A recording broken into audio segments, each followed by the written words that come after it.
On July 19, 1804, William Clark found himself at the edge of an ocean.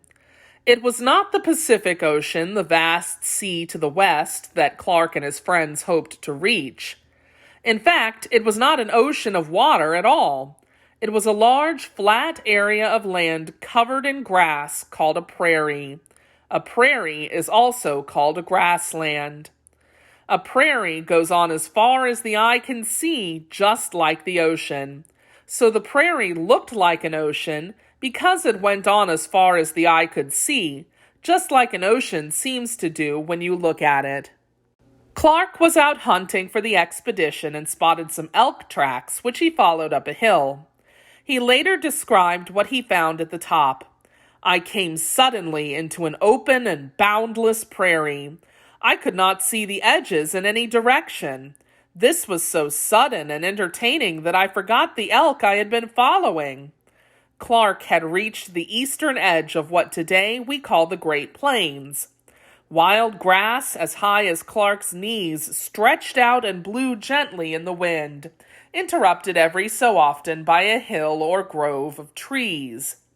That sea of grass stretched all the way to the distant Rocky Mountains, where it would take the Corps of Discovery weeks to reach.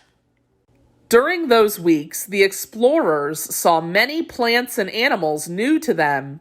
Meriwether Lewis was especially fascinated by, or very interested in, the pronghorn antelope, called pronghorns for short. He tried to get close enough to draw pictures of them, but the pronghorns always ran away. Pronghorns have incredibly sharp eyesight and a strong sense of smell to warn them of approaching danger. When Lewis finally came close to a pronghorn and got a good look at the long, curved horns that give the animal its name, he wrote, "The speed of this animal is equal, if not superior, to that of the finest racehorse. The pronghorn is my favorite of all the animals we have encountered so far." The explorers were also astonished by the prairie dog, a tiny rodent. These little creatures, related to squirrels, lived together by the thousands in what the men came to call prairie dog towns. The prairie dog towns consisted of underground tunnels that sometimes stretched out for miles around the flat plains.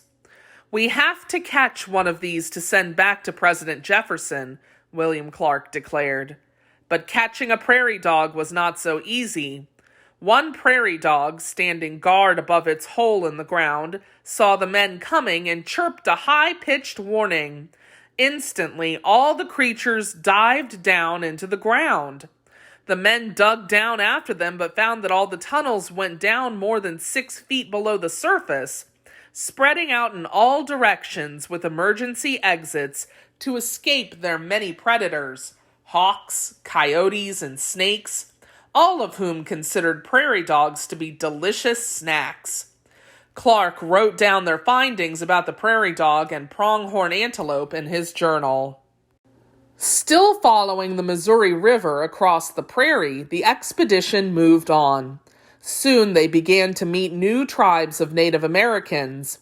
Most were friendly and welcoming, especially one tribe called the Teton Sioux. A few of the Yanktons guided or led the travelers for a few days, but then said, "You are coming to the land of the Teton Sioux. We will not be able to guide you any longer." Lewis and Clark had already heard about the Teton Sioux. President Jefferson wanted them to become friends with the Teton Sioux. However, the Teton Sioux were not interested in trade with the settlers and did not want to allow Lewis and Clark on their land. One September afternoon, John Colter, one of the expedition's best hunters, was following the tracks of an animal. Colter dismounted from or got off his horse to look more closely. Some Teton Sioux, hiding among the nearby trees on their own horses, shouted and rushed forward, riding off with Colter's horse. Colter walked back to the river and reported to Lewis and Clark what had happened. Minutes later, 5 Teton Sioux appeared on the shore calling out to talk to Lewis and Clark. Captain Clark answered, "We will not speak with you until our horse is returned." Minutes later, more than 200 Teton warriors, all armed with bows and arrows, rode out from the trees and spread out along the riverbank. Warriors are people who fight in a battle. The Teton Sioux were prepared to fight to protect their land. Captain Lewis remembered that President Jefferson wanted them to be friends with the Teton Sioux. He quietly ordered, "Stop the boats and hold them steady here in the middle of the river." Clark, smiling, called, "We come as friends from our great chief." The chief that Clark was talking about was President Jefferson. "We invite your chiefs to come and see our great boat." Clark ordered a few sailors to row him to shore in a pirogue, and after greeting the three main chiefs, Clark brought two of them aboard the keelboat. There, he and Lewis were friendly to the Teton Sioux and gave them gifts. Then Clark and the oarsmen took the chiefs back to the shore. Meanwhile, Captain Lewis stood ready on the keelboat's bow, and his soldiers kept rifles in their hands or right by their sides in case of trouble. Everything seemed to be going well until suddenly one chief shouted, "Your gifts are not good enough. You may not return to your big boat until you give us better gifts." Sioux warriors grabbed the pirogue's rope and held it securely. Clark knew that the Teton Sioux honored courage. The Teton Sioux admired and respected people who acted bravely. If he showed any sign of weakness at this moment, the Tetons might attack. Even if there were no fights, any chance of a strong friendship with the Tetons could disappear. Clark whipped his sword out and, holding it high, firmly declared, "Release our boat at once." Back on the keelboat, Lewis ordered his men, "Prepare arms. Only on my order may you fire, and not a second before." Instantly, the soldiers raised their rifles. In answer, the Tetons raised their bows and set arrows, ready to shoot at the core of Discovery. No one moved. The silence stretched out for a long, tense moment. Then a Sioux chief told the warriors holding the rope, "Let go." They obeyed. Clark told his oarsmen, "Return to the keelboat." One of his men asked quietly, "Without you, sir?" "I gave you an order," Clark said in a voice that sounded much calmer than he actually felt.